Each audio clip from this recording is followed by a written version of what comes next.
How do you do? Mr. Brian Peters feels it would be a little unkind to present this podcast, gravely amusing, without just a word of friendly warning. We are about to unfold an episode from the mind of Brian Peters, a fan of pop culture who sought to create a podcast after his own image, without reckoning upon God. It is one of the strangest podcasts ever listened to. It deals with two great fandoms of pop culture, humor, and horror. I think it will thrill you. It may shock you. It might even horrify you. So if any of you feel that you do not care to subject your nerves to such strain, now's your chance to, well, we warned you.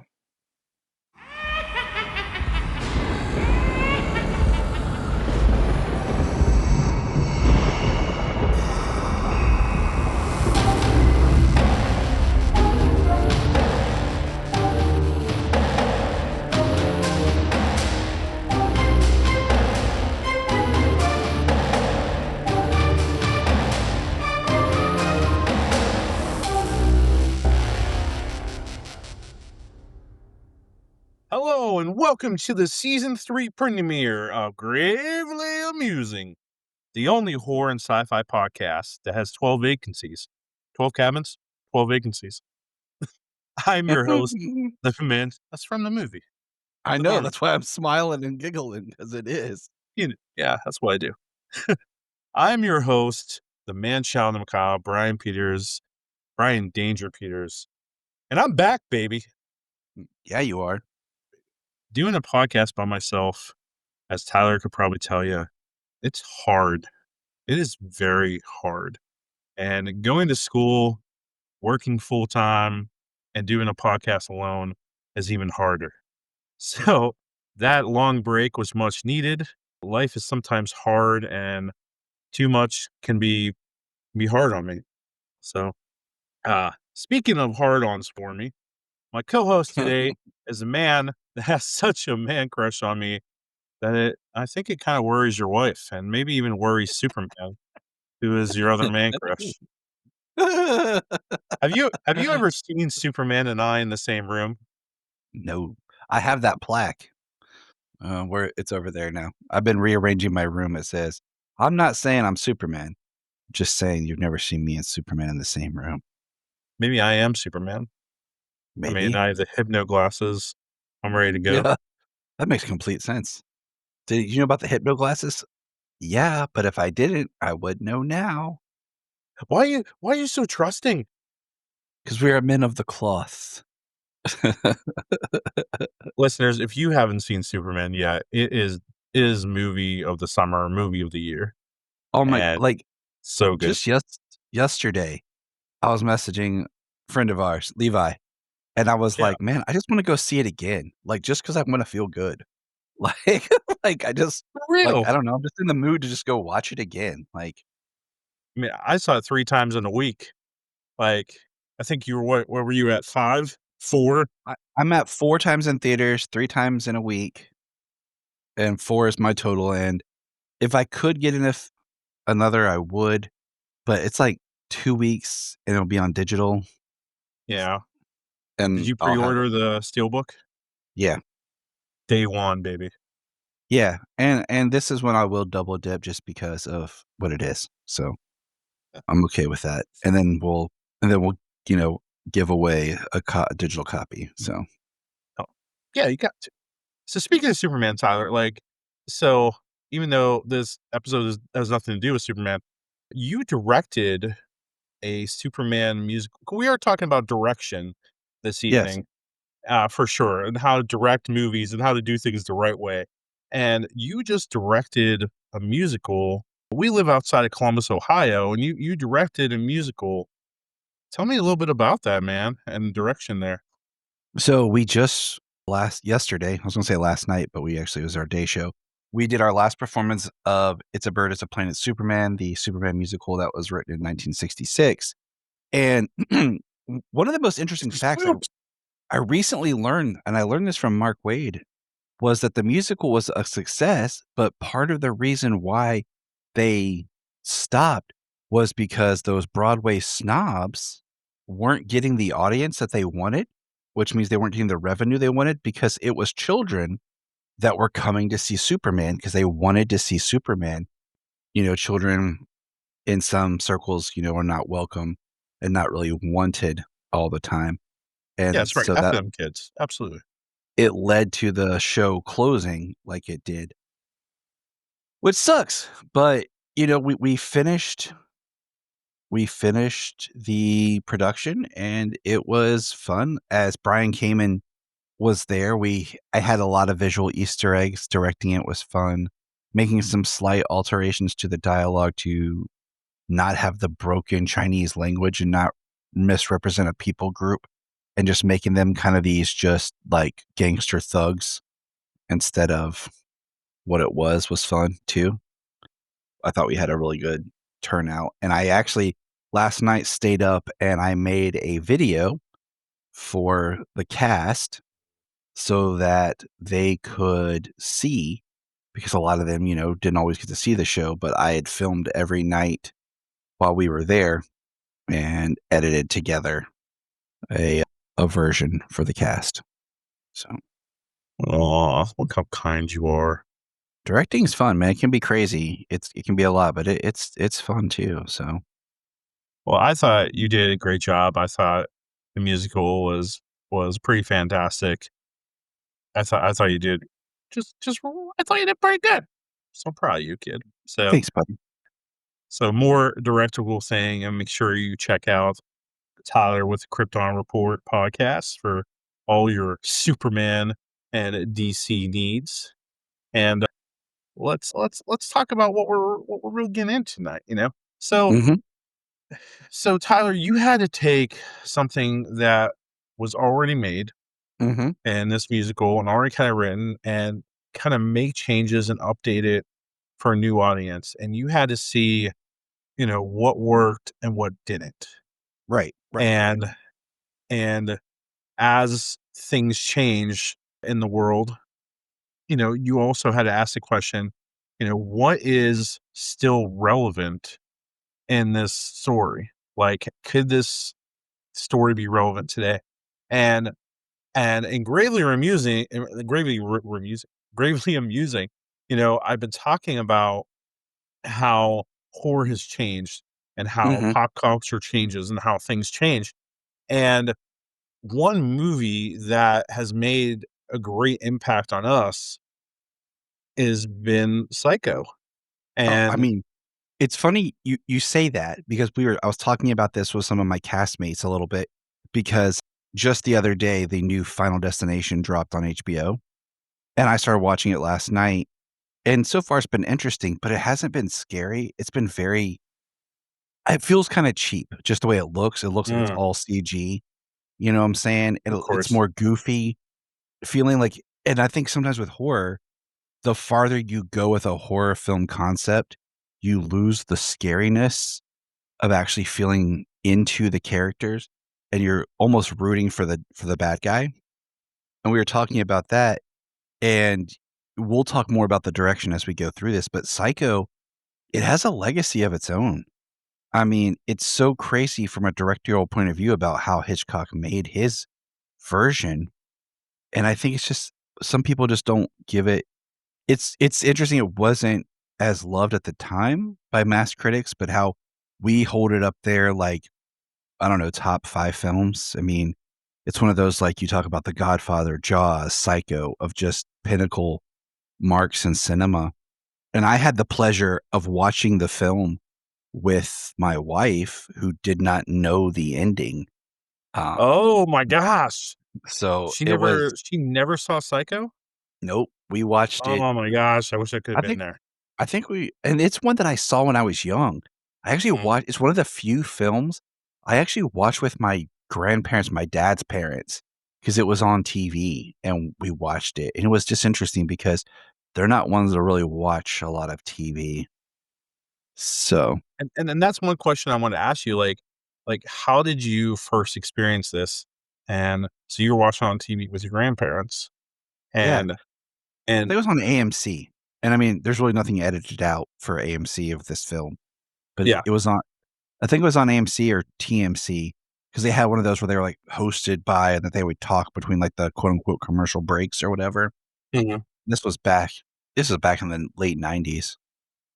I want to say my first experience with this movie probably, I mean, it all goes back to my Aunt Carol, rest in peace. She showed me everything that is good and awesome in this world and creatively wise. But I think like, so she would show me, sh- she loved Mel Brooks, and I'm a humongous Mel Brooks fan.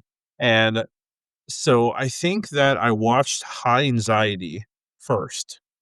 And High Anxiety is a Mel Brooks film.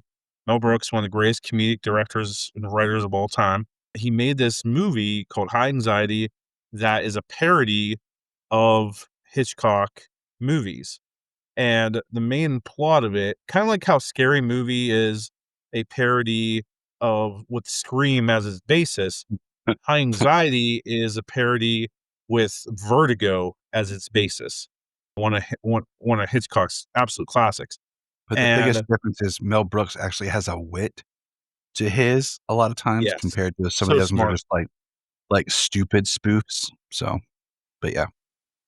And because of all these parodies in it, Carol was like, well, you got to watch Vertigo now and see what the real story is. And then she's like, well, you got to watch Psycho. And I think that I first watched Psycho at Carol's house. And I didn't know the twist. I didn't know anything like it.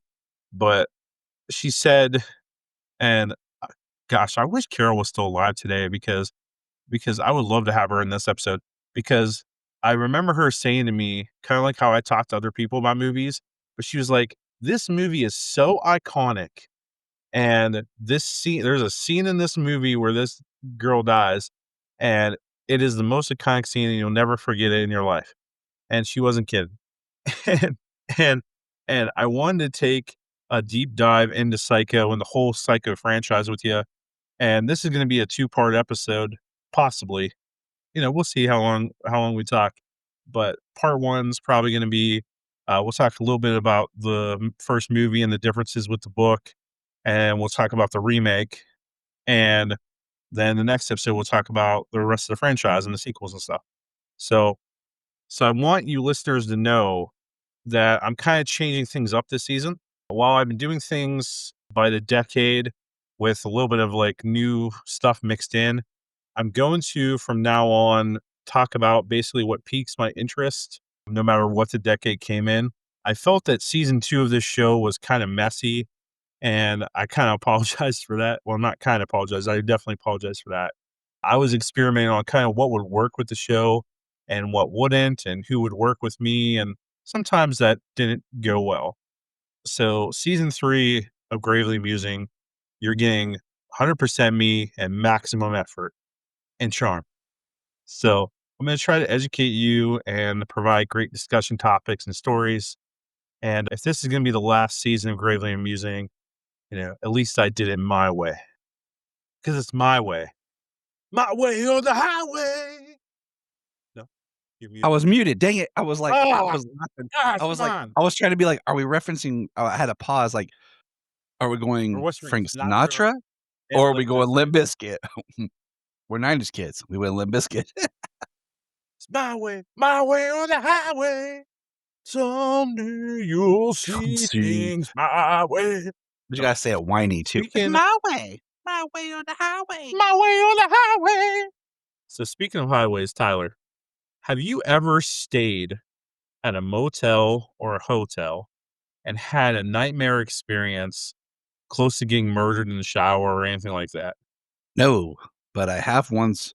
I have had ones where I'm like, it just makes you feel uncomfortable. Like, oh, maybe I shouldn't be here. So yeah, What is your worst experience? I'm trying to. I was trying to think. When I was younger, I remember we went to this one, and they had a bunch of bees that ended up stinging my dad on the side of the head and on his foot. And it was just a really. WTF? It was like it like on it looked good. This was like pre-internet, so. And then my grandparents were staying there was some a place close by, and they came and picked us up, and we just went to their hotel. that was pretty rough, but motels, that M word, man, always makes you a little bit more sketch. Like, Right. they're always cheaper. Absolutely. And, the difference is basically the motel is all the rooms are kind of face outside. They're all outside based, where a hotel is a building where all the rooms are on the inside. Pretty much is like the And then biggest difference. you have a little extra service in hotels, a Yeah, little extra motels, accommodations. Well, everything else is pretty much, yeah. But I I'm think trying to I think. think because of I've this always, movie, I feel like this movie killed the independent hotel motel owner until we started getting Airbnbs. And I feel like yeah, that's just like independent hotel, but now the person's just not there. They're just watching you by cameras. Like, you know nope, what I'm saying? straight fact, absolutely. Like, I So, think this movie is responsible for me absolutely hating motels. This and a few other experiences, like, and what Hostel was like in a hotel, like kind of weird motel thing, right? And of course, this movie, and then I had an experience as a child where like my dad's car broke down on Easter, and like oh, we had to stay at a motel on Easter weekend. That was horrible. So that's trauma. But recently, in a couple years ago, it was our anniversary, and Jen and I were going up to Cleveland, and Jen wanted to save money because it's Jen, and she she books us, unbeknownst to me, she books us at like a Red Roof Inn in Cleveland, and yeah, so we go there, and there's like someone is sitting outside their room with like a whole bunch of like trash bags. Some oh, dudes sitting outside smoking weed and stuff. Sketches F. Construction's everywhere. Like the whole road's teared up. And then like we go in and the ladies completely ignores us. And and then like I had to ring a bell and talk loud for them to pay attention to us. And we get into our room and we're setting stuff down, and Jen and I always check the mattress at a place because you yes. never know bed bugs and stuff. So check a mattress, and there is this huge, giant red spot on the mattress. Like we're not talking like just like drops. We're talking huge. We're talking either some young lady had a situation, or we're talking someone was freaking murdered on this. And we lift up the cover, and it's all over the mattress. Blood everywhere. Like a blood stain everywhere. Like a murder, dude. And like we're freaking out. It's freaking disgusting. And so we go downstairs immediately, and we go to the front counter girl and like, yeah, our mattress is soaked in blood. So we want our money back, and we want to get the F out of here. And she acted like it wasn't even a surprising thing. Like I know I'm this is a laughing, normal but occurrence. Like, yep. yeah, yeah, Norma was here. Mrs. Bates was here. No, ain't no thing. Normal occurrence.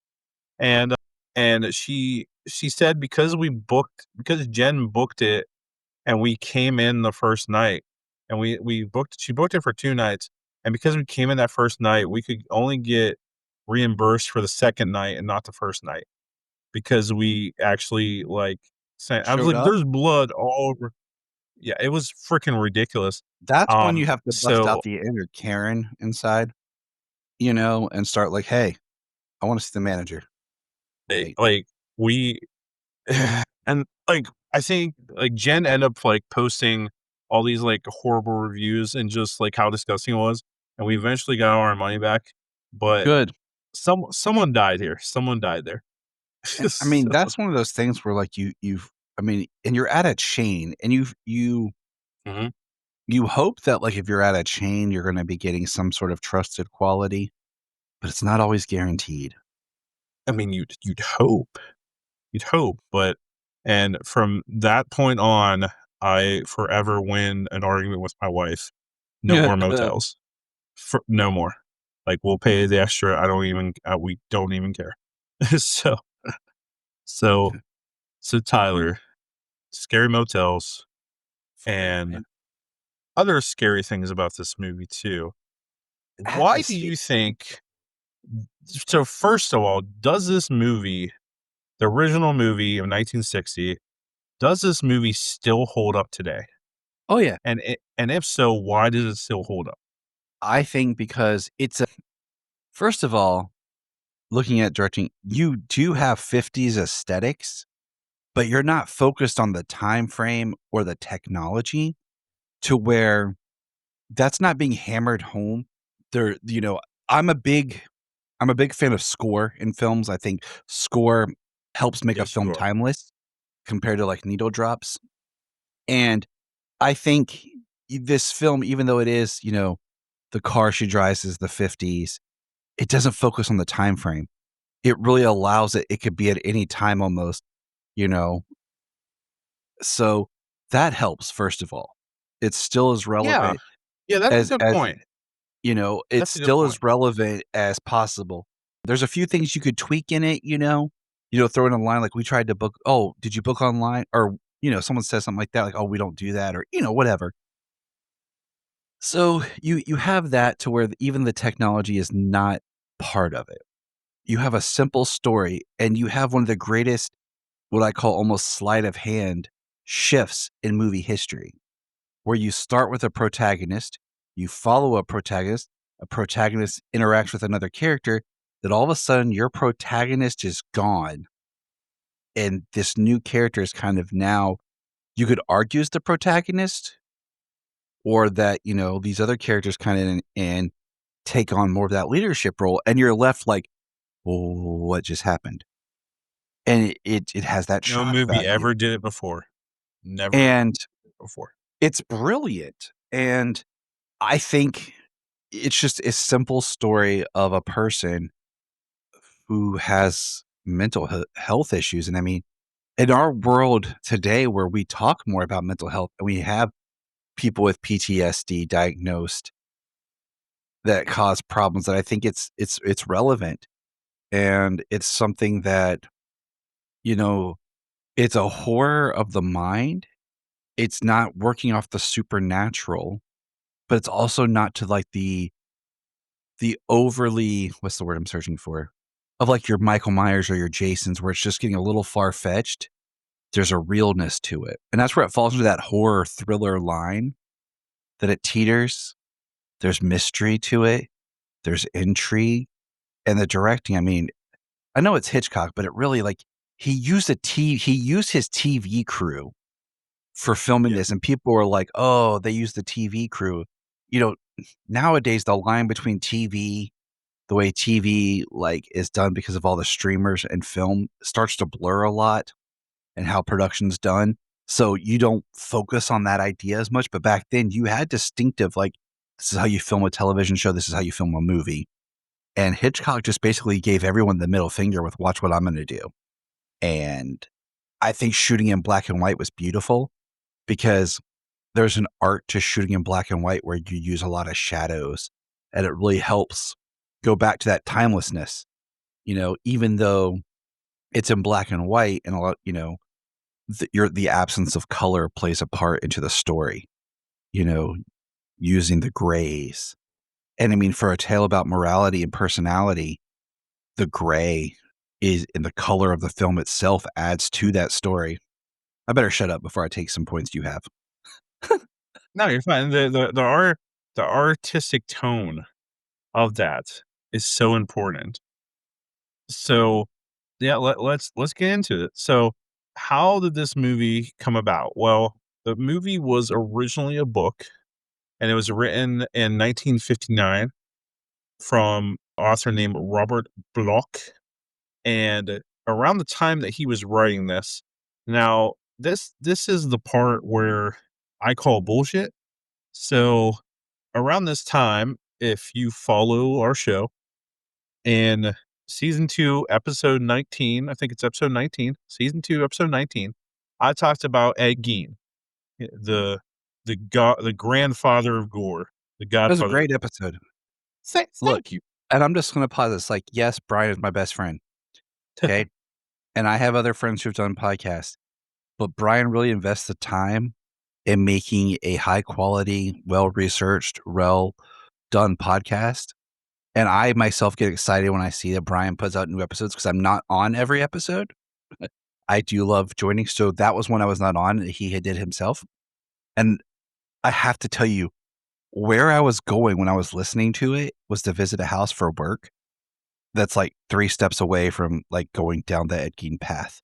Like it's out. It's creepy. There's no cell service from any, because I have my phone is T-Mobile, my work phone is Verizon, and neither phone has service.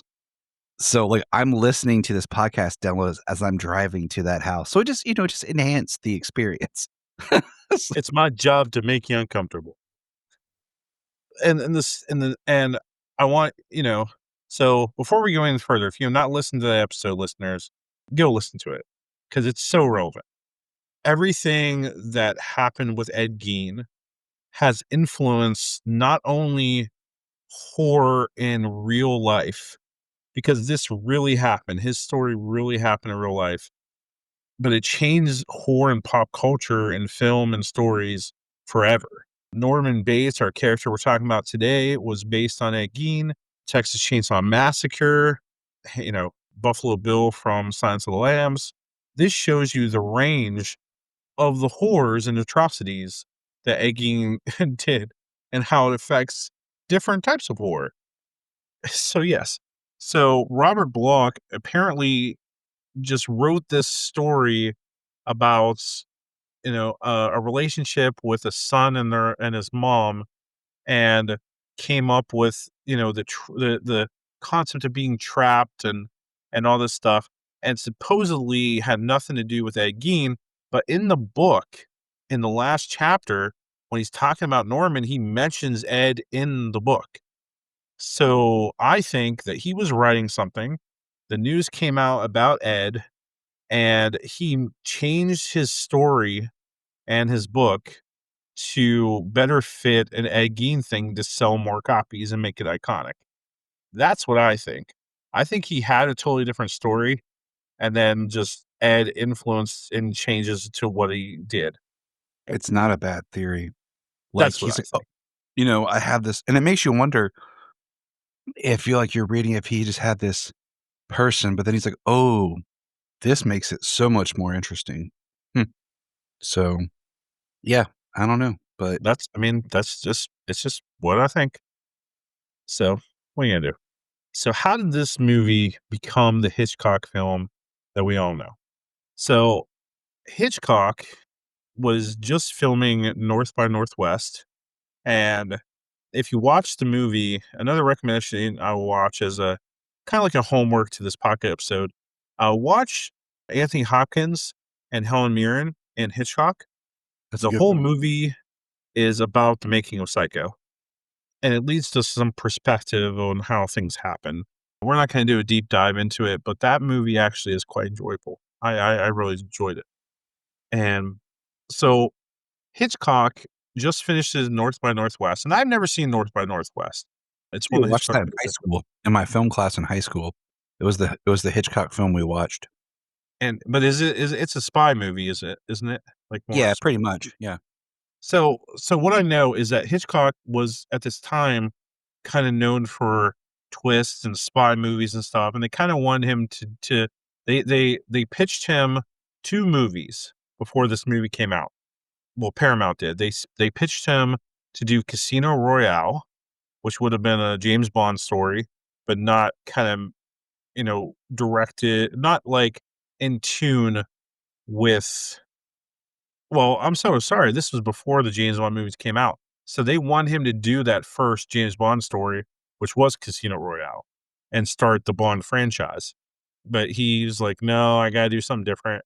They gave him Diary of Anne Frank, and he said no. He wanted to do something different.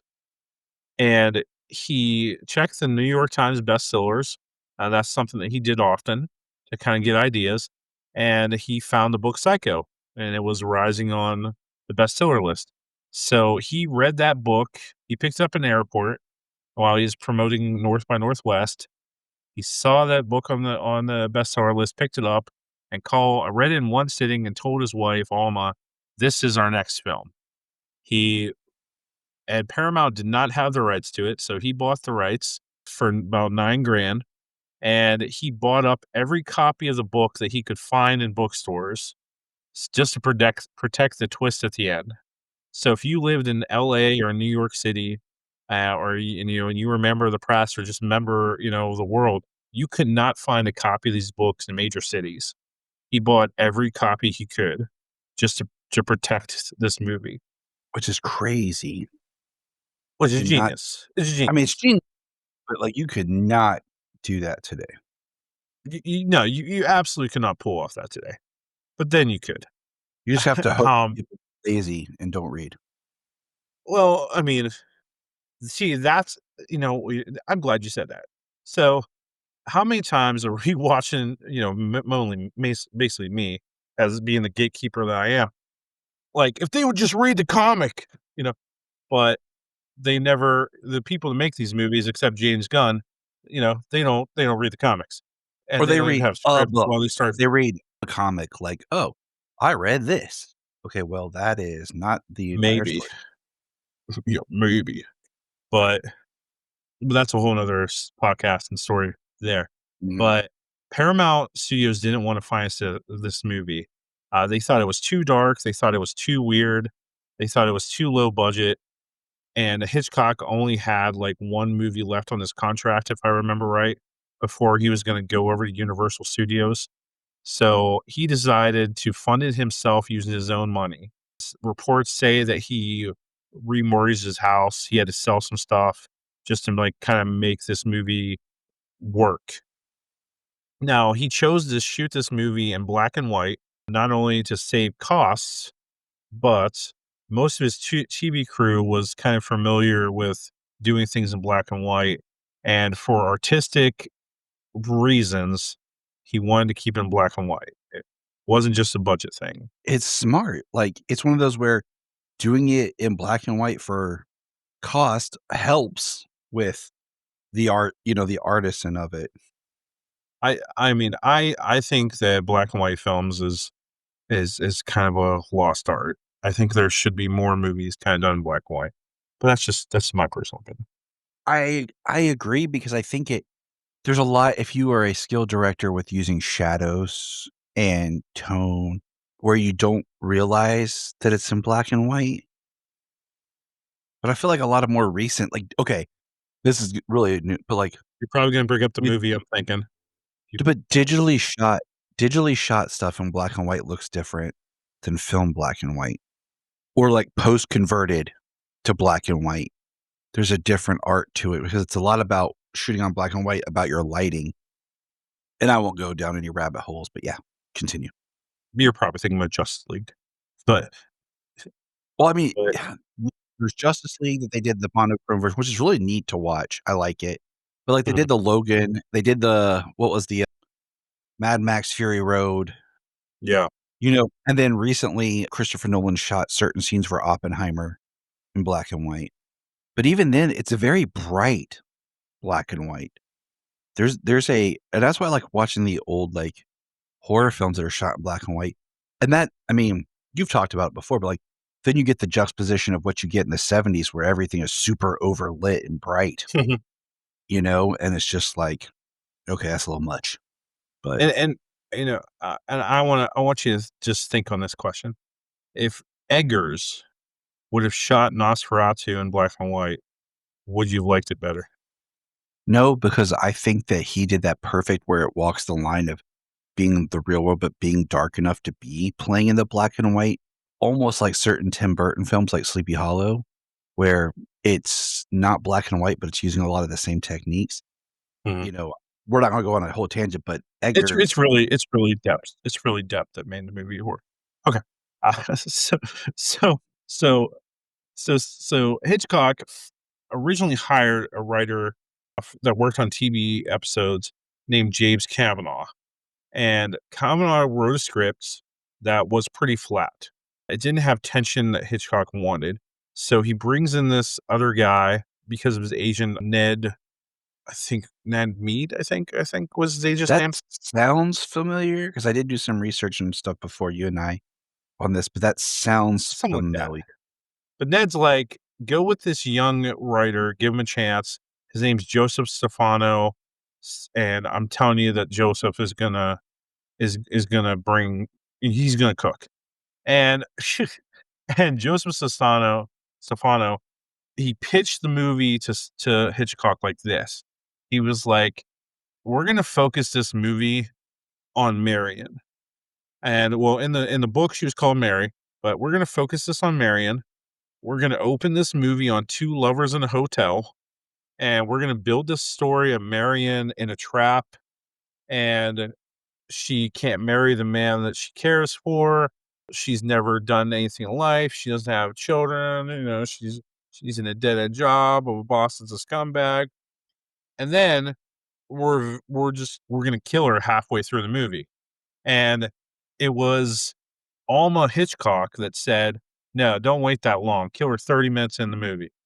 And because Alma knew what she was doing. She's awesome. Well, I mean, And they tell you in writing school, that your first 15 pages has to have your inciting incident. 15 minutes is where you have to get people hooked. Now, you can play with that, but that's a general guide, right? So at 30 minutes, you've invested in her. It's the perfect time because you're not too fully invested. You're not too invested where you can argue, oh, she's there most of it. It's right at that crux where, okay, we're past the 15 minutes. We're getting more into the movie. Oh, and then boom, gone. and you invest, and the whole movie just builds the story of her just trying to escape her life and just trying to change it. And then boom. And so other than killing off the main character in the first 30 minutes, he pitched to Hitchcock, after that, we're going to shift the story to Norman Bates, and we're going to do this shift. But in order for that to work, Hitchcock, we have to make Norman likable. That's the only way this shift's going to work. We have to make him likable. And in the book, so in the opening part of the book, Norman, in the first chapter, Norman is shown to be in his mid 40s.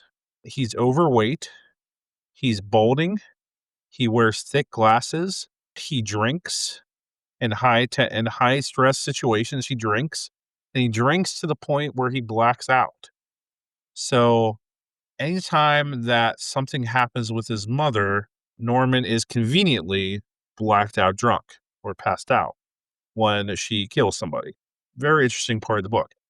He is awkward. He's isolated. He's deeply unstable. In the first chapter, he talks about how the world is changing outside. And if he were to exit the house, everything would change. And that's where the scary stuff is. But if he stays home, then he's safe and nothing can change. Nothing can harm him.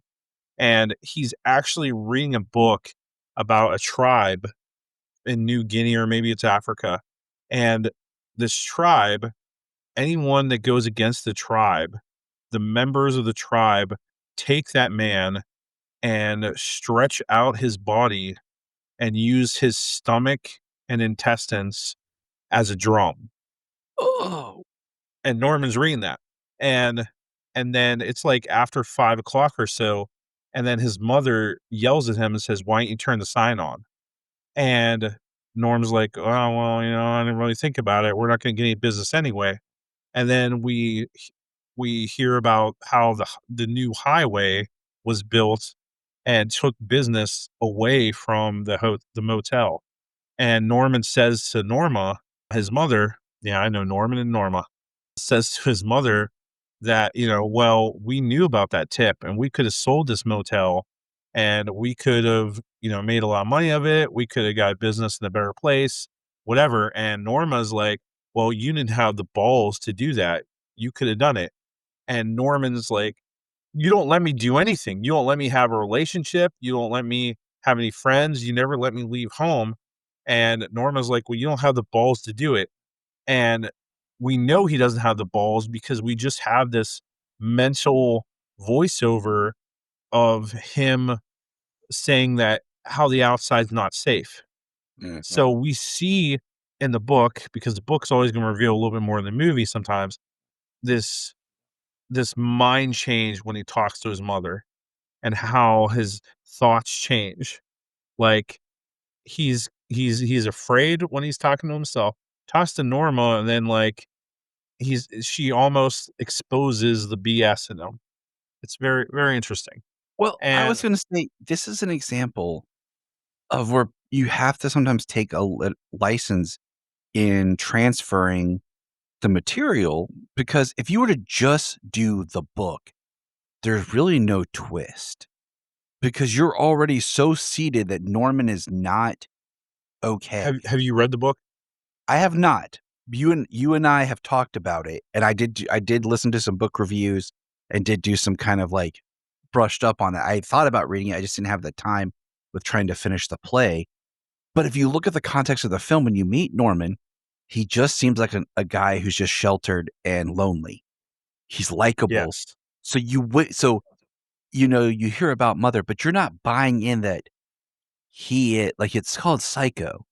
But then after the shower scene, you're thinking, oh, it's about Mother being psycho. Yes. And you think Norman is maybe in this trapped relationship, type thing. But I feel like if you were to go with the book, you would already know that Norman is off. Well, yes. So reading the book, you see the gradual differences in his personality, but from the get-go, you feel he's a creeper because he's in his 40s, he's reading all this weird stuff. He's not likable as you're reading this book. You're already creeped out about it. And Mhm. and and when Hitchcock goes with Anthony Perkins, there is some rumors and some stories that Anthony Perkins actually was homosexual, and that Anthony Perkins, was closeted homosexual, and he had those tensions with his mother. So you have this real life guy who is holding back who he really is and his real feelings about stuff, almost like a Paul Rubens, if you will, Mm. around this time. And him dealing with that personally and then playing a character who's in a trap and can't be his real self made just really good acting. And it's just great. Other differences with the book is more gory. Characters are more cold. They're not very likable. You don't feel a lot of sympathy for some characters, especially Sam Loomis, which we'll get into a bit. Mhm. Hitchcock felt that the characters need to be more likable to sell the story, to make a good story. And much like me, when I argue with my cousin and some other people, like for me, great horror isn't always about the gore fest. It's not always about gore. Like the suspense, the story, the build, the Mhm. art of it. And sometimes just a gore fest isn't really artistic to me. That's just my personal opinion. Um, I like gore is like, oh, that's scary. But like real horror is the stuff that stays with you, that gets in your like, oh, I'm uncomfortable. And like the scene of like, if I walk away from it, I'm still uncomfortable yeah, compared to like and gore. and that's what we need. We need those things that mess with your mind, So, all right, let's get into how this movie goes. So, Tyler, do you know the interesting thing about we're like 46 minutes in and we haven't even like started talking about the movie and stuff. So this is gonna definitely be a two-parter. But do you do you know the interesting directorial facts about this opening shot of this movie? I figure if anybody knows, it's gonna be you. I do, and I'm running slow because like, yeah, I feel like I remember. I just can't think of it right now. I've been overworked these past few days, but I know it's like had to do with crap. I don't know. Lay it on me, Bri. Let's do this. Well, Hitchcock originally wanted to film that scene in the city with a helicopter, and he wanted to fly the helicopter around and be able to alter the camera to go into the hotel scene and kind of zoom into it and have that effect. But the cameras at the time couldn't like stable with the helicopter. Not to Yep. mention Hitchcock hated anything that wasn't on a set. He hated the noises of like so when they filmed like at the car dealership, like they were not on a set. They were on like an actual car dealership. So Hitchcock hated that. So he hates the outside sounds. So he had this really great idea with the helicopter, but all the wind and everything and just how it was, he couldn't pull it off. And when Gus does the remake, I'm fairly certain that he did actually get to pull that off on a helicopter and kind of zoom in that way. Doesn't But it make you wonder what Hitchcock could, if Hitchcock had the stuff that we have now with like drones and the type of technology of that we have now for filming and like what he could pull off? that's a really good question. And you caught me off guard there. It's just a thought piece. It's nothing to really keep going on. You know, it's just something to like, I almost think that the newer technology would have possibly worsened the impact of Hitchcock and his style because mm. Hitchcock always did so much more with less. And I think, yeah, And if you gave him this more stuff, it might not give him the more with less factor anymore. it's You know? true. I don't know. Mm-hmm. That's a really good question. But this movie starts in a sweaty hotel room in Phoenix, Arizona. In the book, it's Fort Worth, Texas. But you know, the differences. Marion Crane in the movie is played by Janet Leigh. And who is Janet Leigh? Anybody? Anybody? Well, at this time, she was just an actress. She would later be the mother of Jamie Lee Curtis. Ding, ding, ding. What do we have for him, Johnny? She's that one lady that appears in Halloween H2O. Yes, she sure does. Did she play her? No, she played like an office worker, right? Yeah. Something like that. Yeah, she's an Um, office worker. Janet Leigh is Jamie Lee Curtis's mom, cementing Jamie Lee Curtis's fate as a horror queen, just like her mother. And the character of Marion Crane's boyfriend is named Sam Loomis, which also is the name of a character in Tyler. Anybody? Halloween. And Halloween. It all comes back to and Psycho. it also carries on into Scream. Sure as F does. It's all tied back to Psycho, ladies and gentlemen. The first act in this movie is more fleshed out in the film than the book. In the novel, Mary Crane, her name in the book, she's not as emotionally complex.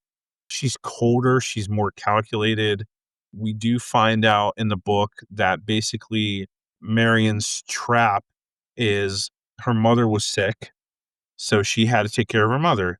And while her mom was sick, she couldn't go and kind of date men or go to school or college and become anything special. And when the mom died, Marion took care of her sister Lila, and Lila went to school for fashion design. And Marion has spent her whole life letting other people, like taking care of other people, and not getting to have the life she wanted. And Mm. eventually, Lila, her sister in the book, talks Marion into going to a cruise. So she goes on this cruise and she meets Sam Loomis in the book. And she's only on this cruise for like a week. And she meets Sam. They think, she thinks he's handsome. They bang. And Like Ricky Martin. They bang. She they bang. bang. Like, she moves. She moves. And they like decide that they're gonna get married. They're gonna be engaged after this cruise. I kid you not. And the thing about Sam, and they only know each other for a couple days. The thing about Sam is Sam lives in Fairville, California, which is 20 hours from Fort Worth, Texas, where Marion lives. So they only can contact after this cruise through letters or phone calls. So they never Mhm. get to see each other. And you find out that Sam has inherited debt from his father and this hardware store. And this hardware store is just full of debt. And Sam says, I can't marry you until these debts are paid off.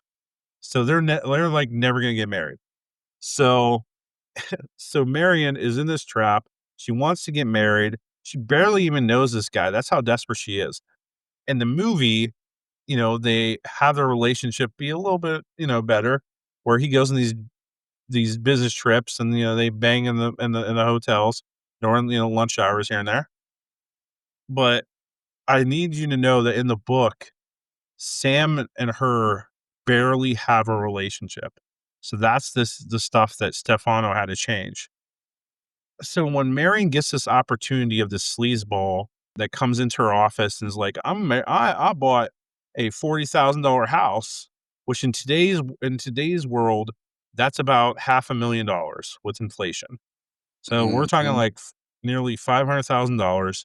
He buys it for his, he's like an oil mag, whatever, and buys this house. And then the boss gives it to Marion and says, I need you to put it in the bank before the weekend. And Marion makes a decision to steal this money and go and drive 20 hours to Sam. In the book, she sells her car like 10 times. Like It's a lot. I know. And she sells her car like 5 to 10 times as she's traveling.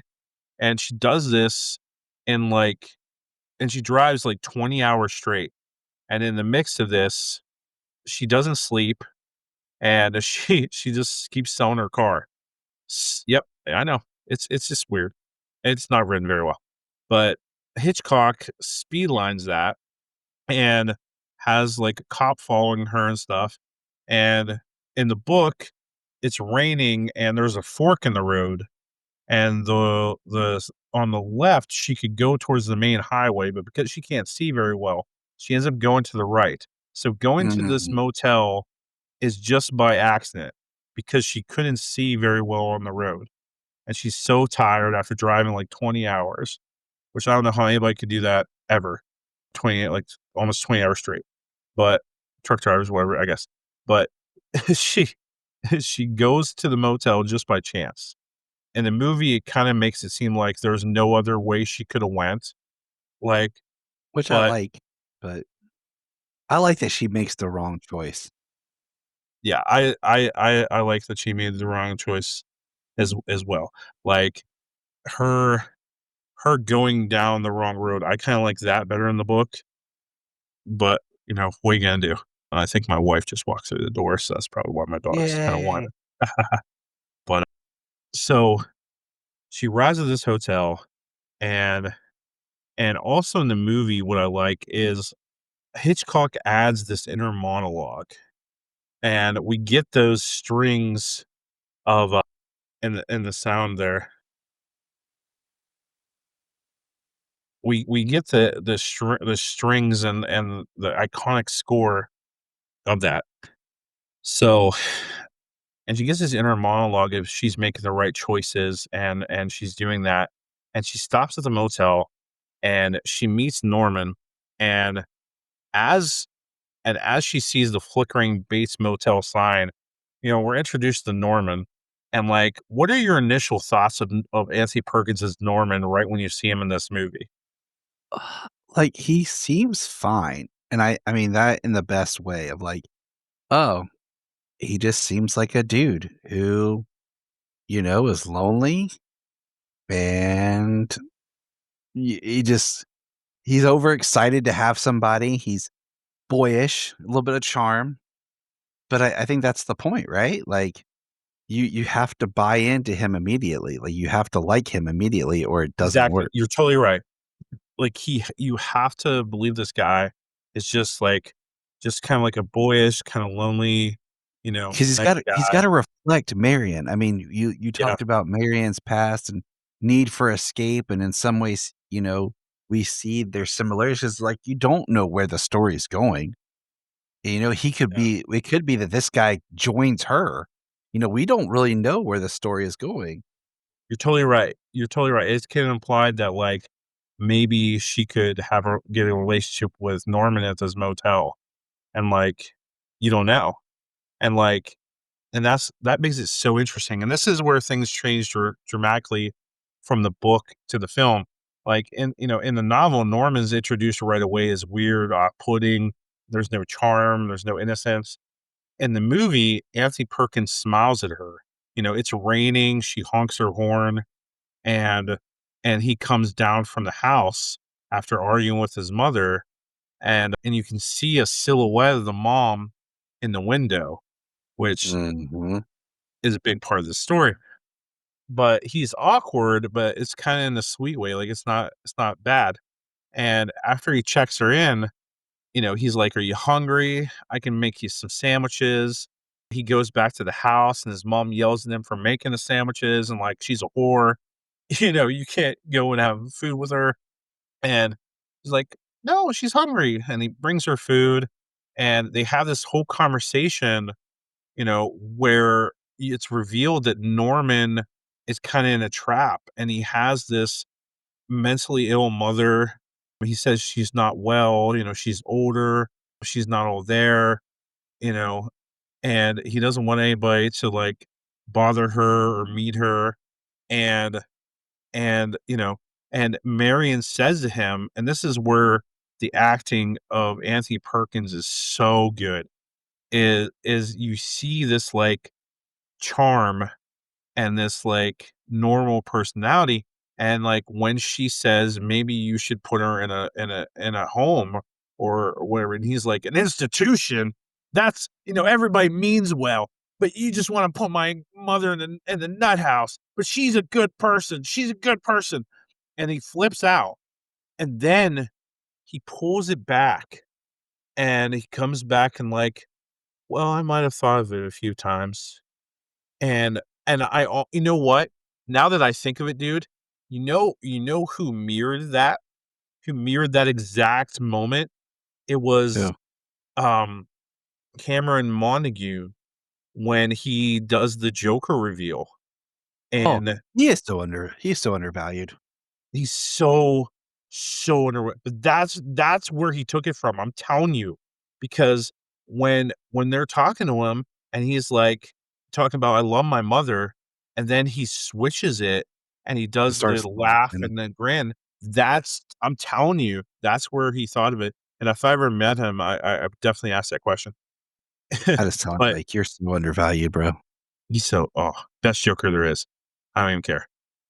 And like, he's so normal, but when he's confronted about his mother, everything switches for Norman here, and he's much more aggressive, he's much more twisted, he's in fear, you know, and it makes it more chilling. And my question to you, is this movie version of Norman more effective because we like him at first? Like, does it soften the horror? Yes, Or, it like, baits you, not to use a pun, but it baits you in because you don't know the story. You're meeting this guy that you will immediately believe that he is in a bad situation. I mean, Mhm. the whole way that the story is constructed just builds to this. I mean, you like I said, you couldn't do exactly like the book. You have a completely different film.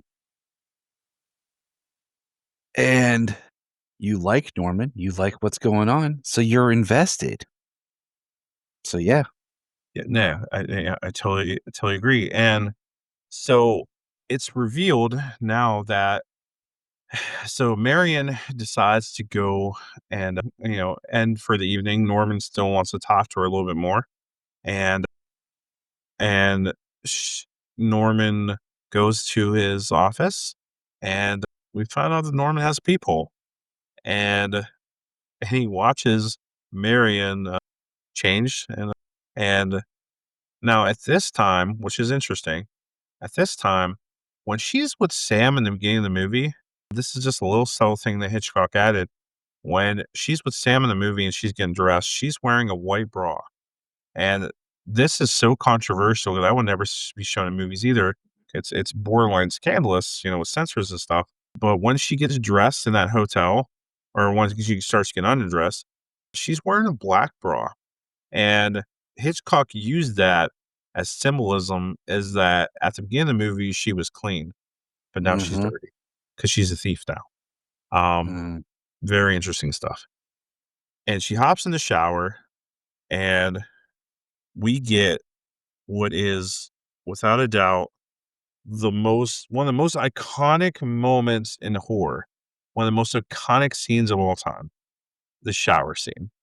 So in the book, somebody walks in to Mary while she's in the shower, and she gets beheaded. Yeah, they cut her head right off in the shower. A little crazy. In this movie, somebody walks in, looks like as if it's a woman, and stabs her in the shower. And it's every time that the knife goes down, Hitchcock cuts. Every time the knife makes a cut, Hitchcock cuts. Hitchcock used 77 different camera angles in 45 seconds, quick cuts, cut the camera, high-pitched violin of the score, chocolate syrup for blood, one of the most iconic screams in movie history. Holy crap, this scene. And also, that's my doggy, everybody. Also, it's not Anthony Perkins in that scene. It's not anybody else. It's not anybody in the movie in that scene. Like, a lot of people think that maybe, Lila was cast in that, or the girl played Lila, which I can't think of her name, or that Anthony Perkins was in it and made the kill. No, it was somebody totally different just for that scene. And what else is interesting, Tyler, is a lot of people think she's like naked in this scene. So Janet Leigh actually wore moleskin. So what moleskin is it's like for dancers, and like to kind of hide kind of like any scars in their legs and stuff as they dance. So she wore this moleskin suit, and with the steam in the shower, some of it was kind of coming off a bit. So any like camera or mic guy that was up in the rafters was seeing the whole show. But Hitchcock wanted her to be comfortable and didn't want her to be naked. But and there's many rumors and well, not necessarily rumors, but many talks of how Hitchcock viewed his actresses. So, and had voyeurism and kind of how that's mirrored in this movie. But he ended up, I don't know if you know this, but he ended up getting a nude model to help do this scene. Did you know that? Well, now you do. So, Now I do. Because he didn't want Janet Leigh to be uncomfortable and do all these nude scenes in front of him, and he had to get this right, he hired a new model that was used to being naked in front of people. So so the storyboards for the movie for this scene was done by, I think, the guy that actually he says he directed the scene, but Hitchcock did. But he helped him with the storyboards, and they get the nudist to help do the scene so that and do Janet's part in it, so that when the knife cuts, like, Hitchcock could cut the scene right when there's about to be nudity. So Yeah. he needed her to be there so that he knew, okay, so while we're doing this scene, the nudist, okay, we saw a nip, so I got to film this the exact way with Janet, so that even though Janet's not naked, I know when to cut so that it looks like I'm going to show nudity, but I'm not. Like, genius. And the nudist is who they wrap up at, who Norman wraps up at the end of it when he's cleaning up stuff. That's all part of that. So See, very, it's very called a stunt double or a butt Stunt double. double. And just genius. And It as is the blood, genius because as the, you're filming knowing that you're going to edit, because the edit is where you make the movie. Okay? Because you can film great scenes. And how many times have you watched a movie where you're like, oh, this movie is made of great scenes, but they're not edited or put together that they make a good movie. They're just like, okay, this was a good scene. This was a good scene. This was a good scene. But as a You're whole, it totally didn't right. work. The editing is the process of really taking those film scenes and making them work. And then in something like this, where it's so crucial to the story, and just like, how we've talked about before, like in Scream, it's not always the actor who is the killer in the scenes as the killer. It's a stunt man because, one, you don't want to give away any clues to who the killer is. And two, in this case, you don't know how much the crew actually knew about the story. And just by having somebody there in that, as the mother, like a random actress or stunt person, okay, that it helps conceal the story. You don't know if you have paparazzi either, like people trying to get information. So that's the other thing I want to add. So with this movie, when it came out, if the movie started, Hitchcock made sure that anybody at the theaters that worked at the theater wouldn't allow anybody into the movie to preserve this twist. And this twist is so good, it was used in Scream 1 with Drew Barrymore to Just be shorten. killed off, and boom, and no one saw that coming. And Hitchcock wouldn't let anybody in the theater when the movie started to preserve this part of the movie, which made it even more successful. And in the movie, after she dies, and I also want to add too that as she dies, they didn't have contact lenses that Janet Leigh could use, that because she would have to wear it for 6 weeks for her eye to get used to it with contacts at that time. So all those scenes where she's laying there and the water's dripping on her eye, like that really is her eye. And it became so annoying for her, but that's just how great and decade she was. And we see in the movie at this moment, in the book, Norman has blacked out drunk and he's just waking back up.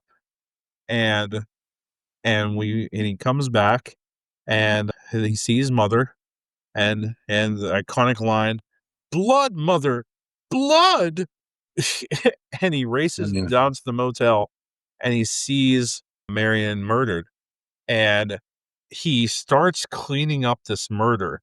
And you might not catch it watching this the first time, but the way that Anthony Perkins delivers this is showing that Norman has done this before, that he Mhm. has cleaned up murders before. And he cleans it up so well, and he lays her body in the shower curtain. He knew exactly to do that, and he rolls it up and and carries it out. And in the book, at this moment, Norman misses an earring behind the toilet, which will come into play later. And in the movie, they never showed in cinema a toilet on in It's cinema. interesting. It's Um, interesting. yeah, they never show a toilet in cinema, and that's what made it so controversial and never done before. But it was so key to the story because in this movie, Marion writes down like amount she stole and what she used, and she tries to flush it down the toilet, but she doesn't. She just leaves it in the toilet because she's stupid. But But I mean, what's great is the money is not a thing. That's yeah, the thing, is you that's what make helps with the story is as the plot moves forward and things change, everyone assumes the money is, and that money just disappears. It's sunk to the bottom of the lake. Like, the money is not anything. Mary just happened to fall into the wrong area. And that's why wrong I like place. the idea that she makes the wrong choice when driving. Like, there is the other option, and she just happens to take the wrong one. And I wish they would have put it in the movie, like like put more focus on that, like. But whatever. And maybe they did, and I just can't remember, right? But I do remember like her not being able to see well, and then she just sees the sign and goes over. But what are you gonna do? Like, and now the focus is on Norman, and now the focus has changed. And we know that Norman is now more involved in the story than we thought. Excuse me. And now we get the shift to the female lead to be on Sam Loomis and Marion's sister, Lila. And so I just want to talk briefly on this, but in the book, Lila shows up at Sam Lewis's house and it's dark and he can't see well. And when he answers the door, he kisses Lila like it's Marion. Like he doesn't even recognize his fiance. This is a woman that looks similar to my fiance, and he starts kissing her and like, what the, WTF. And we get this story in the book and they do this in the movie a little bit, just a little bit, but we get this story where like in the book, Sam doesn't really care what happened to Marion. Like he doesn't have any rush or sense of urgency to take care of her. And in the movie, they kind of show that a little bit, like he's not in a rush, but in the book, he really has no rush. And then the character of Arbogast, the private investigator that works for Marion's boss, is introduced. And he's like, I'll take care of it. I'll investigate it. I'll figure it out, whatever. And he goes and checks out everything for a few days. In the book, they drag this out, but they're showing more how Lila's like, why isn't anybody doing anything? Why doesn't anybody care about my sister? Why hasn't Sam gone to the police? Why is this happening? And like, they show how like Sam is just like so stuck in his trap with his dad's debts that like he doesn't care about anything else. He doesn't have any hope or focus on anything else. And then when Arbogast is like, I found the motel, I'm questioning this Norman guy. And then they're like, we'll give this another hour to figure out what's going on. There's so much delay in the urgency, and the book drags it out too much, but nobody cares. And then when like Arbogast doesn't call back, they finally go to the sheriff, and and they tell the sheriff that Arbogast was going to go check out and talk to Norman's mother. And the sheriff's like, he can't talk. No one can talk to, and you get this big reveal. And the sheriff's like, no one can talk to Norma Bates. She's been dead for 20 years in the book. And she's been dead for 10 years in the movie. And I was a pallbearer. I went to that funeral, and I'm telling you, she's dead. And she committed suicide. And like, there's that whole like, da, da, da. And we find out that Arbogast was questioning Norman and Anthony Perkins' character. And also, I want to point out that Anthony Perkins is eating candy corn in some scenes in the movie. And that's a show of the inner child of Norman Bates. And in the book, when Arbogast questions Norman has created this whole scenario of that Marion went off to Chicago. And when the sheriff shows up to investigate stuff, he even says, yeah, or when the sheriff calls, he's like, yeah, they all went to Chicago. He makes up that whole story. In the movie, they don't really do that. But Arbogast goes to the house and tries to meet Norma Bates. And in the book, Norma Bates meets him at the door and slits his throat. The end. The movie did it so much better.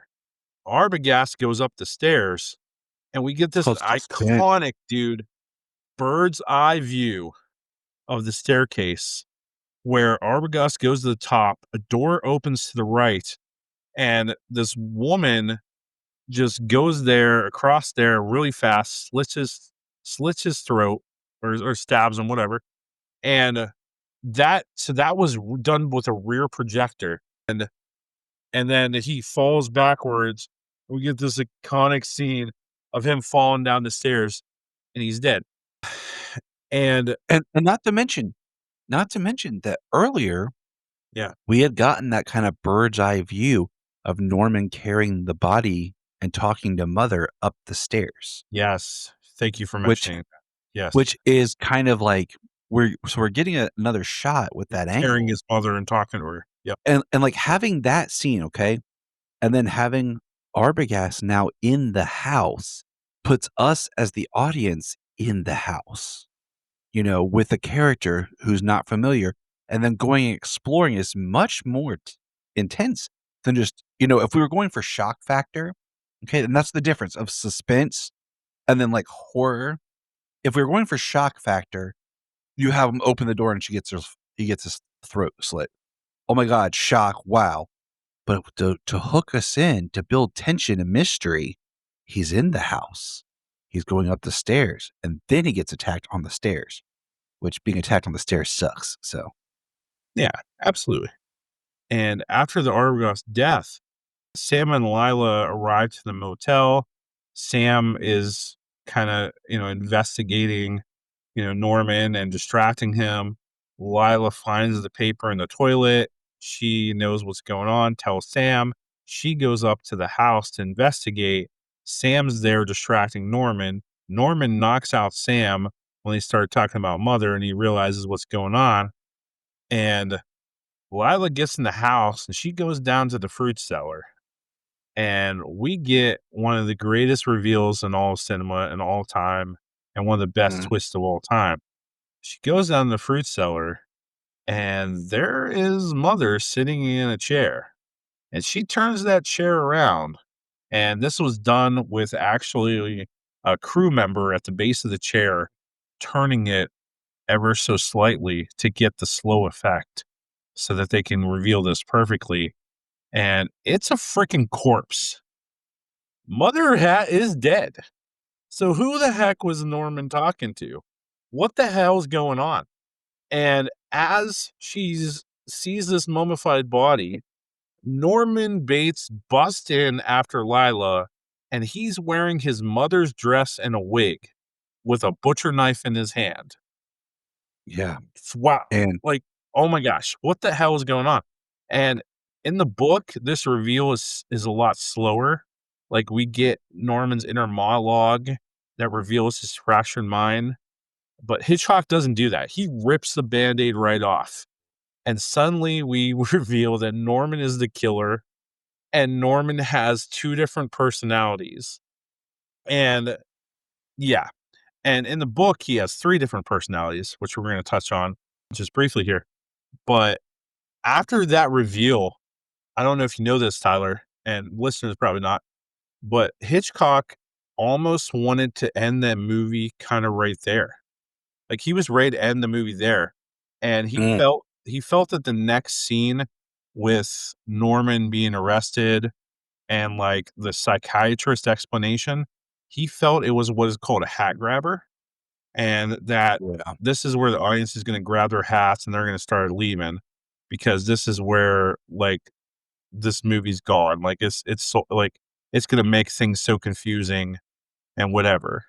Like, he thought about leaving on that cliffhanger with no explanation, but Stefano pushed him to add that because it would tell the audience the scientific explanation of what the heck's going on. And it's one of the most debated scenes in horror. Like that part of the ending there. that was like one of mine is like, I feel like, and that's where you go, like, is it horror? Like, this movie rides the line so beautifully. Yeah. But to me, it is exactly what you just said. This is the explanation that we're not just making things up. Like, this can be real. And it helps that maybe if somebody in the audience, because to me, it's the scene that has to spell it out to make sure the audience understood what just happened. Yes. I think You it's know, essential, in my opinion. I do too, because, your audience is either going to buy into it or like, oh, that's stupid. But then you have this scene where it's being told to these characters, so it's the exposition, but it's the characters that need it. And you're like, oh, wow, that's what happened. That's what's going on, compared to just being like, that was stupid, or like, Right. because Right. you're like, what And was he, yeah. and I think in the book, like you talked about him blacking out drunk, that's something that, oh, I forgot. I just pulled it up on my computer. I do have a copy of Hitchcock. The one you referenced. I was checking my archives.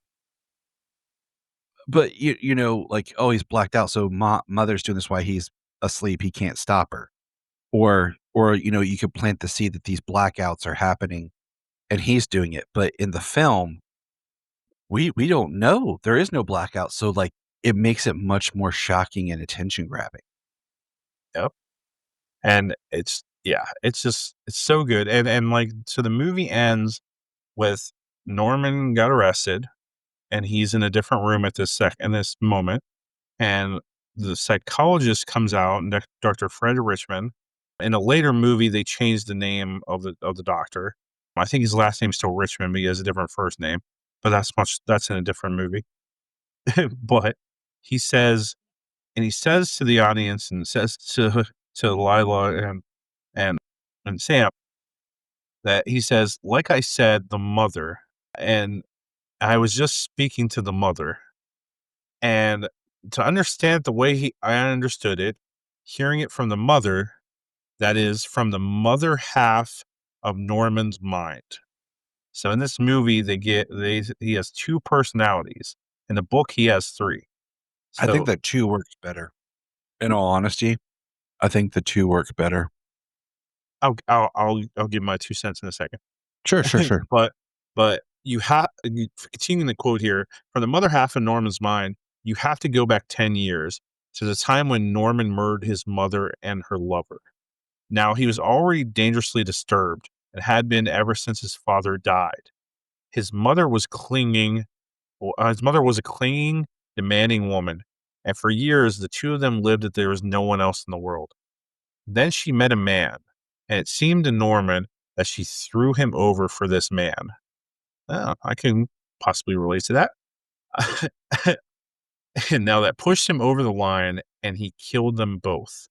Matricide is probably the most unbearable crime of all, most unbearable to the son who commits it. So he had to erase the crime, at least in his own mind. He stole her corpse. A weighted coffin was buried. He hid the body in the fruit cellar, even treated it to keep it as well as it would keep. And that still wasn't enough. She was there, but she was a corpse. So he had to begin to think and speak for her, give her half his life, so to speak. At times, he could be both personalities, carry on conversations, and at other times, the mother half took over completely. Now, he was never all Norman, but he was often only mother. And that's where that third personality, I think, is important. But Okay. I'll say that in a second. And because he was so pathologically jealous of her, he assumed that she was jealous of him. Therefore, if he felt a strong attraction to any other woman, the mother side of him would go wild. And then the doctor points at Lila Crane and says, when he met your sister, he was touched by her, aroused by her. He wanted her. And that set off the jealous mother, and mother killed the girl. Now, after the murder, Norman returned as if from a deep sleep. Like in the book, he wakes up from the blackout. And a dutiful son covered up all traces of the crime he was convinced mother had committed. Now, I also want to read the very last line of the movie. And we now get a slow shot zoom in of Norman sitting in the cell. And while he's in police custody, Norman's thinking, it's sad when a mother has to speak the words that condemn her own son, but I couldn't allow them to believe that I would commit murder. They will put him away now, as I should have years ago. He was always bad. And in the end, he intended to tell them I killed those girls and that man. As if I could do anything but just sit and stare, like one of his stuffed birds. They know I can't move a finger, and I won't. I'll just sit here and be quiet, just in case they do suspect me. They're probably watching me. Well, let them. Let them see what kind of person I am. I'm not even going to swat that fly. And a fly lands on the hand. I hope they're watching. They'll see. They'll see and they'll know. And they'll say, why, she wouldn't even harm a fly. And then it zooms in on his face as he looks up and gives this creepy ass smile. And then we get imposed on the face the skull or the disembodied body of Norma Bates. And then we see the cars pulling out of the swamp. End credits. Holy crap. So good. Mhm. It really makes So, you analyze, like, who Sid, if was Norman all good, or was it the mother? Like, because he said, as I understood it from the mother's side. He even says, like, as I understood it from the mother's side. So it lets you know that Norman he wasn't this good kid. Like, he had issues, you know? so I'm glad you kind of delved into my questions here. So I think that the psychiatrist's explanation at the end helps it. Do you think it helps it as well? Is Yeah, that I do. right? I do. Hmm. And you were kind of teasing this right now. Like, do you think Norman is responsible for the crimes, or do you think a mother is a separate entity? Like, do you think that there really is a separate personality in his head, or do you think he's just faking it? Oh, no, I think there's a second personality in his head. I think he had, like he said, he had to create it, and he had to trick himself into believing his mother was alive. Yeah. And that explains why he would carry the body and do all that, because he believed she was alive. And he's talking to himself. So it is two personalities alive in himself. I think the thing is, I don't think the mother or Norman were actually really good. I think it was the battle between them, but mother was trying to protect Norman in some ways, even though it makes you wonder Norman's regret, if he had any, or did he blank out the fact that he, you know, murdered his mother as well? Did he had to erase the crime, right? Yes. So Yep. not only her death, but his involvement with it. So, what do you think really broke Norman? Like, do you think it was grief of losing his mom, the guilt of killing his mom, or you think this is something completely darker that we haven't even touched on yet I that think really broke him? Do you think it was I something prior? I think he had already had issues, and killing his mom is what pushed everything over the edge to the final moment in this context. I think you because okay, you said how old do you think Norman is in this? Yeah, I mean, You think he's I personally think on this movie he's probably about 25, 28, maybe. so that puts No him at like more than 28. so let's say he's 15, 16 when he kills. He's still technically a child. Yeah. What does that do to a I kid? would say he was And, probably 27. He killed him when he was 17 because that matches okay, up with also Bates Motel, kinda. so that makes him He's that no more than 30 for sure. what where does he yeah, like that breaks him, like, and we can, and even if we just look at, not even thinking about what they did with Bates Motel or anything, but like looking at this, Yeah. he states that Norman and his mother lived a more recluse, just them against the world type relationship. So that means that Mhm. there had to be some other, like, maybe unhealthyisms there. That's even a word I just came up with. It's a technical And that term. he couldn't take it. He couldn't deal with it. So there's more to it than, but the biggest snap was the killing of his mom. That's why he had to go I backwards. He Yeah. couldn't do it anymore. Like, the way I look at this, and we're gonna get more into it in part 2, but I think that there's something was always kinda there in his mind, just lingering, of issues, but when he killed his mom, that's when he created these 3 separate personalities, and I like the 3 separate personalities because it matches, and my obsession with this because 'cause I'm working into my comic book, the Hmm. of the 3 of Sigmund Freud's super ego, id, and ego, and Yeah. ego is Norman. That is what he shows the world. So ego, that's when Mary shows up at the motel and he comes down the stairs. He's like, "Oh, it's a dirty night." He's like, "Hey, welcome. Welcome. Hey, you hungry? Could I get you something to eat?" And he just wants to talk with her, and he's just talking with people. That's the normal Norman. That's Norman, and that's normal.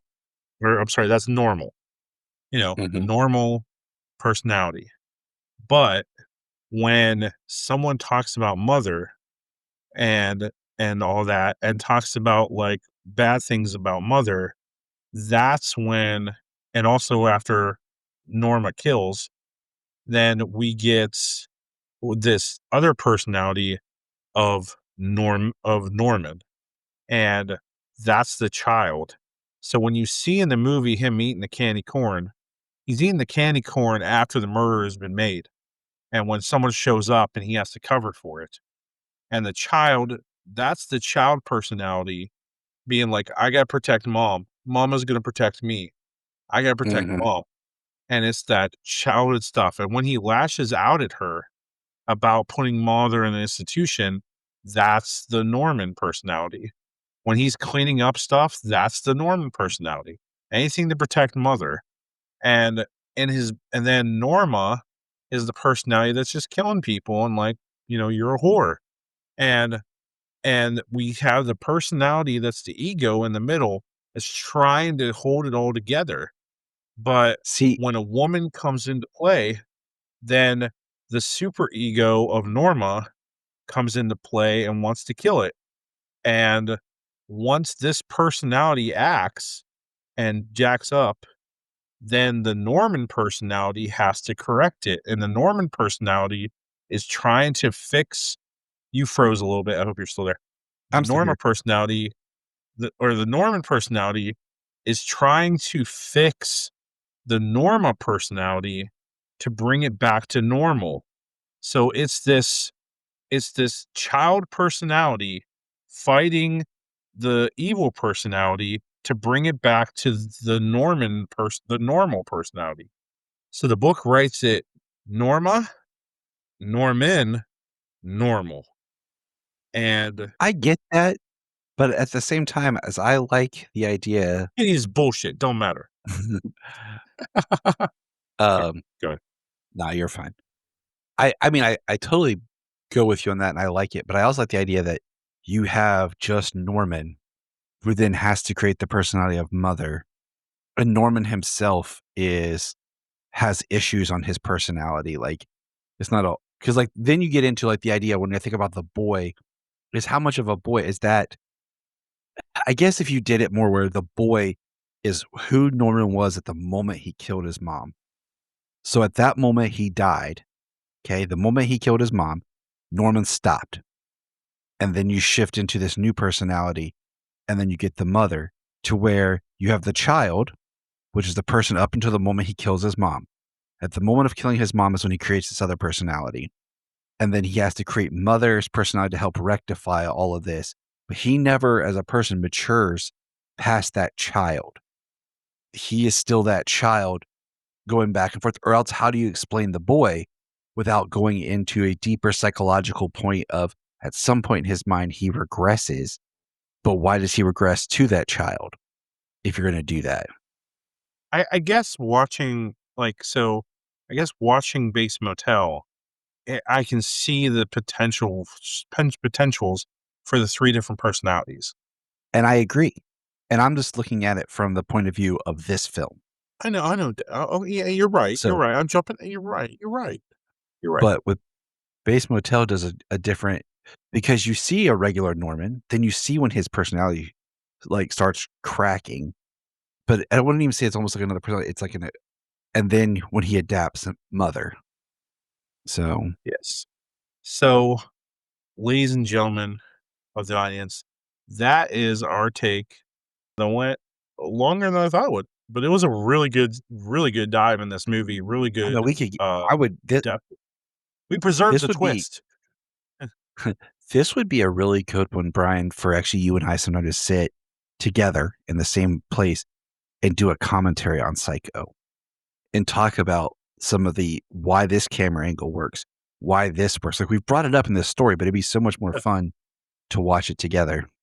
Yeah, maybe this should have been in commentary, and I screwed that up. But No, you didn't screw it up. I'm just saying, we like, could- it would be interesting for us to do that, like, as a bonus or something. Kind of put that in your back pocket for when you don't have an episode recorded and you just have it sitting there to throw it in there. Touche. So thanks for joining us, everybody. We're gonna do part 2 and come out eventually, and we're gonna talk about the remake. And I think that discussion will probably go pretty quick. But I want to talk about Psycho 2, Psycho 3, and Psycho 4, and Bates Motel, and the choices that were made. And I really want to give you a little teaser for our next part of the discussion here. And Tyler's going to join us, of course. Oh, yeah. Is Tyler hosts a second podcast called Requel. And we've been doing a very big debate about Psycho 2. Is it a requel? Is it a legacy sequel? What's the difference between that? It's been a really good discussion. Very good discussion. And we want to, and we're going to definitely put that in the next episode of the podcast. So make sure you stay tuned as we talk more about Psycho in the next episode here, and exciting talks coming up this season. Tyler and I are going to do talk on Dexter. We're going to really dive into that. And that's definitely going to be a multi-parter, for sure. Because I'm reading the books, we're doing in the show. We're going to match it up with Dexter Resurrection and talk about that.